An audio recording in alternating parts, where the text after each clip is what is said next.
خواتین کا عالمی دن۔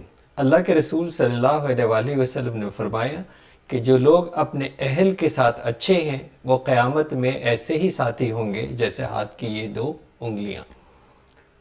رمضان المبارک میں ہمارے گھر میں ماں، بہن، بیٹی، بیوی، بہو آپ کی خدمت کے لیے موجود ہوتی ہیں۔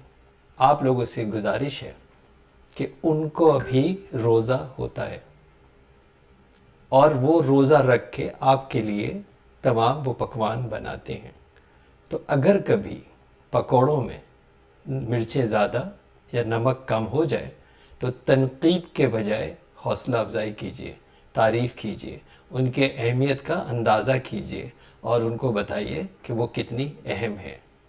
خواتین کے عالمی دن میں ہمارے لیے یہ ضروری ہے کہ ہم اپنے گھر کی اور تمام خواتین کی عزت کریں۔